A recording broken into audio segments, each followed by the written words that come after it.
Read,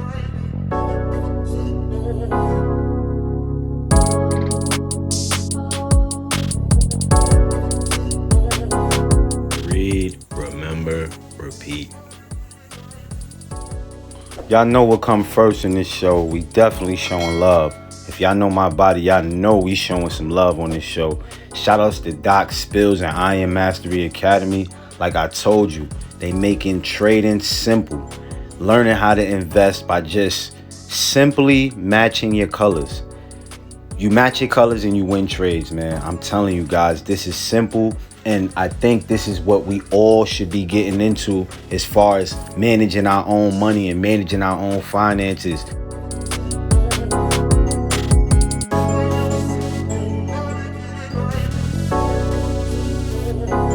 I said, surround your mind with greatness, some of it will rub off. This is my office. This is where I start my day. And every day I read something.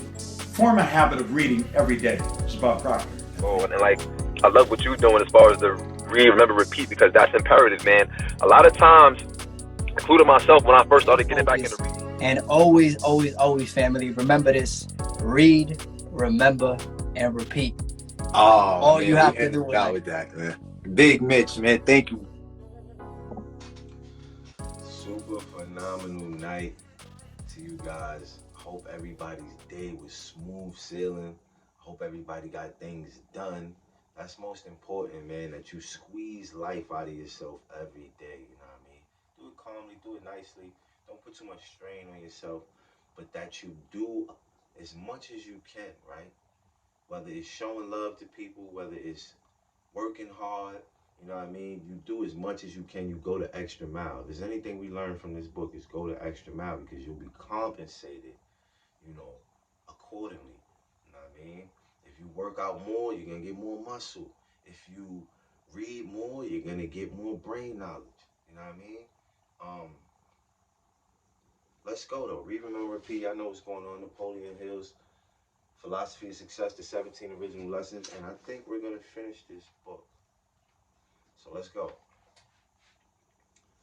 Teamwork differs from the mastermind principle in that it is based on the coordination of effort without necessarily embracing the principle of definiteness, of purpose, or the principle of harmony. Two important essentials of the mastermind.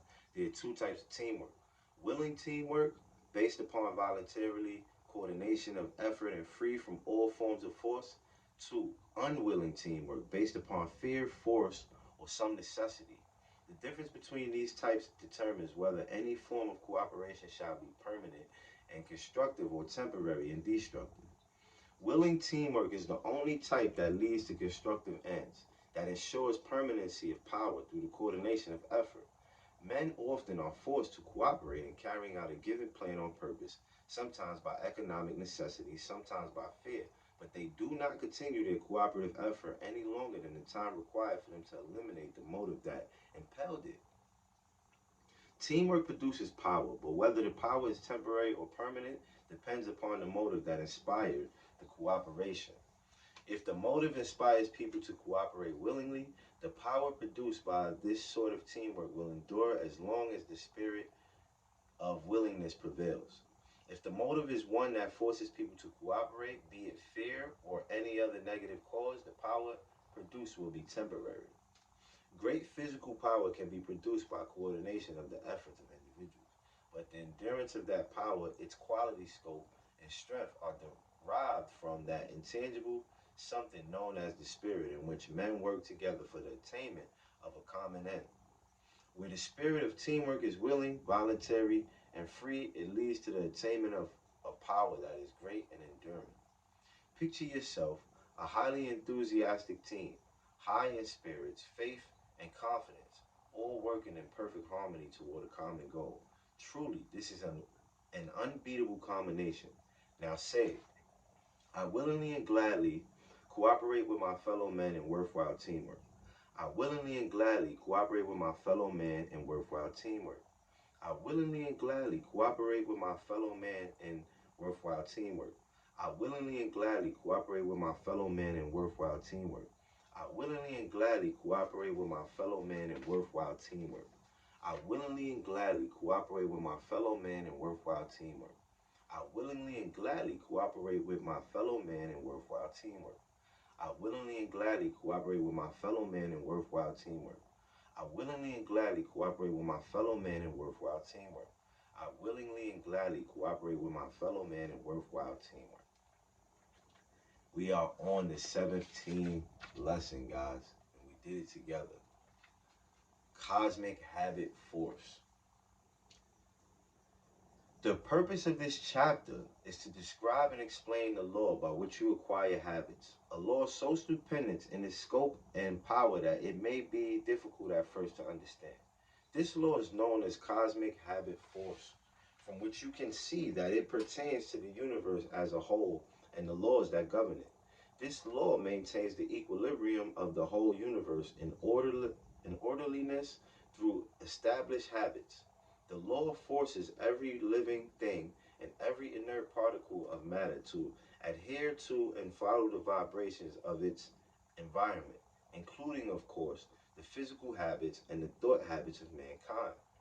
This law forces upon every living creature the dominating influence of its environment. Nature and the universe are organized and ordered. There is order everywhere. The same law that holds our little earth in space and relates it to all the other planets relates human beings to one another in exact conformity with the nature of their own thoughts. Cosmic habit force is the controller of all natural laws. It is the great law into which all other natural laws resolve. Cosmic habit force is infinite intelligence in operation. The thought habits of individuals are automatically fixed and made permanent by cosmic habit force, no matter whether they are negative or positive. The same force that maintains the precise balance between all the actions and reactions of matter and the time and space relationships of the elements of creation also builds human thought habits with varying degrees of permanency. Negative thought habits of any kind attract to their creative physical manifestations corresponding to their nature as perfectly and inevitably as nature germinates the acorn and develops it into an oak tree. Through the operation of the same law, positive thoughts reach out into the vast ocean of potential power surrounding us and attract it, the physical counterparts of their nature. You create patterns of thought by repeating certain ideas or behaviors. The law of cosmic habit force takes over those patterns and makes them more or less permanent unless or until you consciously rearrange them. The method employed by cosmic habit force in converting a positive emotion or desire created in the human mind into its physical equivalent is this: it intensifies that emotion or desire until it induces faith, whereby the mind is receptive to inflow and infinite intelligence, whence are derived perfect plans to be followed by the individual for attaining the desired objective. Natural means are used to carry out such plans. Often a person is awed by what appear to be coincidental combinations of favorable circumstances as he carries out his plans. But these strange and unexplained things happen in a perfectly natural way. Cosmic habit force has the capacity to impart the power to one's thought to surmount all difficulties, remove all obstacles, overcome all resistances. Just what this power is a secret as profound as the secret that causes the seed of wheat to germinate, grow, and reproduce itself. Family, we are on page 193, and we'll give y'all this source. See y'all when we come back. Super, super day, gang. Y'all see I got the gang with me. Everybody say hi. Hi! And today we letting go a love balloon, right? We want to raise our vibrations and show love to the universe. We want to show love to everybody that's watching, possibly put some love on your timeline. And yeah, man, wake up every day, find something to be grateful for. I'm grateful for these guys. They always rocking with me. At first, Ev didn't understand this. She was like, letting go of a balloon every day, but that's my baby, and I had to let her understand we raising our vibration, right? So, here we go, guys. Here we go. Marley, you gonna let it go? You gonna let it go, Marley? Go ahead, say something. Yesterday we made a video, but it was the same one as this one. But this time, this balloon is different than the first one we gave to God. To God, right? Give me that, man. We're That's giving my all man. the balloons to God. Yay! Let's go. Hold the balloon. The balloon. 1, 2, 3. Let go, Molly. Let go. Let go. Let's go. And it's going. And it's going. And it's going. I don't know if you guys can see that. It's still going. It's still going. Look, that's a heart for the world. That's a heart for the world, guys. Love. Wow, it's going so fun. Yay! And we are out, gang. And we are back, gang. Let's close this book out, right? I think we're ready to close this because we are on the last chapter, the last lesson.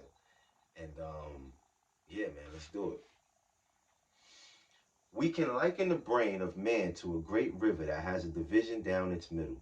The river is constantly flowing, but one side of it is flowing in one direction, carrying everything that idly drifts into it to certain disappointment and failure. The other half is flowing in the opposite direction and carries onward to success and power everyone who deliberately wades into it. The flowing force of the river of the brain is the power of thought. The failure side of the stream is negative thought. The success side is positive thought. If your life is not what you want it to be, you have to let the power of cosmic habit force carry you on the failure side of the river of thought. Now let's see how cosmic habit force may be of benefit to you in connection with your physical health. Thinking. A positive mind leads to the development of a health consciousness. Cosmic habit force carries out that thought pattern to its logical conclusion, but it will just as readily carry out the picture of ill health consciousness created by the thoughts of the hypochondriac, even to the extent of producing the physical and mental symptoms of any disease on which the individual may fix his thoughts through fear. Eating. The power of one's thoughts enter into and becomes enters into and becomes a vital part of the energy that is carried into the body through the food. Worry, fear, and negative thought poison the food. Therefore, controlled thought habits during mealtime are of the utmost importance for maintaining health. Work. Cosmic habit force may be also connected with your work, the activity to which you devote most of your time and which is the source of your income. Here too, your mental attitude becomes a vital ally of the silent repairman who is working on every cell of your body. While you are engaged in physical action, work should be mixed with positive thoughts only. Elimination of body waste. This process takes place through the liver, the lungs, the pores of the skin, and the alimentary canal. These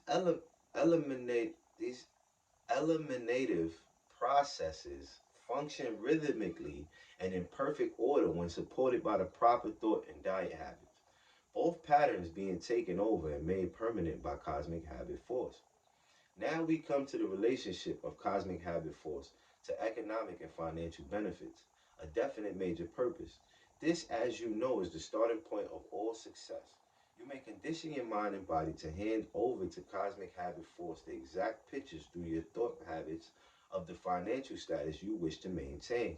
These will be automatically picked up and carried out to their logical conclusion by an unfailing law of nature, which knows no such reality as failure. Let me call your attention to the proper method of breaking the hold of cosmic habit force on a poverty consciousness and substituting in its place a prosperity consciousness. I have 8 princes, imaginary titles I have created in my mind in order to give specific instructions to my subconscious mind, which is where these little folks live. They are 1, the Prince of Financial Prosperity; 2, the Prince of Sound Physical Health; 3, the Prince of Peace of Mind; 4, the Prince of Hope; 5, the Prince of Faith; 6, the Prince of Love. 7, the Prince of Romance. And 8, the Prince of Overall Wisdom. As a part of my daily meditation, I have a conversation with each of these helpful servants, expressing my gratitude to them for the splendid service they render and suggesting ways in which they may be of even greater service. This technique is effective for conditioning my mind and balancing the circumstances of my life. These servants of mine are busy forming patterns for cosmic habit force to take over and carry out. Now, here are instructions for you who want to adopt and carry out a definite major purpose in life. 1. Write out a complete, clear, and definite statement of your major purpose in life. Sign it and commit it to memory. Then repeat it orally at least once every day, and more often if practicable. Write out a clear, definite plan by which you intend to begin to attain the object of your definite major purpose. State the maximum time allowed for that purpose and precisely what service you are willing to give in return for its realization. Make your plan flexible enough to permit changes at any time you are inspired to do so. Keep your major purpose and your plans for attaining it strictly to yourself, except in connection with your mastermind association. Now I'm going to give you 2 types of habits that, if allowed to dwell in your mind, will become fixations and will be carried out until an adversity or accident breaks their grip on you, or you deliberately break them. Through your willpower, here is the list of negatives: poverty, imaginary illness, laziness, envy, greed, vanity, cynicism, drifting without aim of purpose, irritability, the will to injure others, jealousy, dishonesty, arrogance, and sadism. Here comes the positives, and I want you to deliberately start making these fixations in your mind. Definiteness of purpose, faith, personal initiative, enthusiasm, willingness to go the extra mile.